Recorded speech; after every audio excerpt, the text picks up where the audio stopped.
Hi my people, welcome to my channel. ఈరోజు మా husband నాకు ఒక సర్ప్రైజ్ ఇచ్చారండి. అదేనండి, ఒక బిర్యానీ చేశారు. అది హిట్ ఆఫ్ ఫ్లాపో అది లాస్ట్ ఎండింగ్ వరకు మీరే చూడండి. యాక్చువల్లీ మాకు మ్యారేజ్ అయ్యి 1.5 year అవుతుందండి. బట్ ఆయన నాకు ఫస్ట్ టైం బిర్యానీ చేస్తున్నారు. యాక్చువల్లీ మేము ఎప్పుడు బయట నుంచి ఆర్డర్ చేసుకుంటాము వీక్లీ వన్స్ అలాగా. బట్ ఈసారి ఆయన బయట ఎందుకు నేనే చేస్తాను అని చెప్పి ప్రయోగం స్టార్ట్ చేశారు. అది అది హిట్ అయిందా ఫ్లాప్ అయిందా కాసేపట్లో మీకే తెలుస్తుంది. ఆయన ఎలా అంటే అండి, ఏదైనా పర్టికులర్ ఇంగ్రీడియంట్ కరెక్ట్ మెజర్మెంట్స్ వేయాలంటే అలాగే ఫాలో అవుతారు. అది అటు ఇటు ఆయన అస్సలు ఒప్పుకోరండి. మనమేంటి చేతి కొలతలతో వేసేస్తాం, ఆయన అలా కాదు.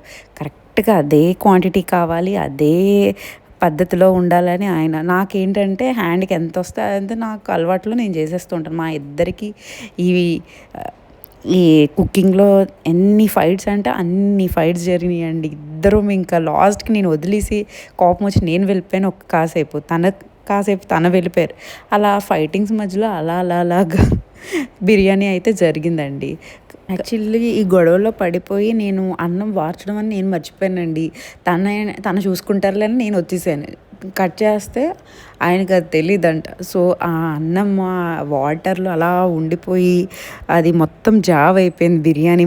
కానీ ఒకదానికైతే హ్యాపీ అండి, మన టైం వచ్చిందండి, మనం వంక పెట్టచ్చు. ఎందుకంటే మనం ఎంత బాగా కష్టపడి చేసినా అందులో ఉప్పు ఎక్కువైంది, కారం ఎక్కువైంది, ఆయిల్ ఎక్కువైంది, మసాలాలు ఎక్కువ వేస్తావు అని చెప్పేసి చాలా అంటారు కదా. ఇప్పుడు మన టైం వచ్చింది అనిపించింది. బట్ మనం అలా చెప్పలేం కదండి. నిజంగా ఆయన చేశారు ఫస్ట్ బిర్యానీ రైస్ అయితే జావైంది, కానీ టేస్ట్ అయితే సూపర్ ఉందండి. నాకైతే హిట్టేనండి. చూడ్డానికి జావైనా బట్ టేస్ట్ అయితే సూపర్ అండి. Thanks for watching.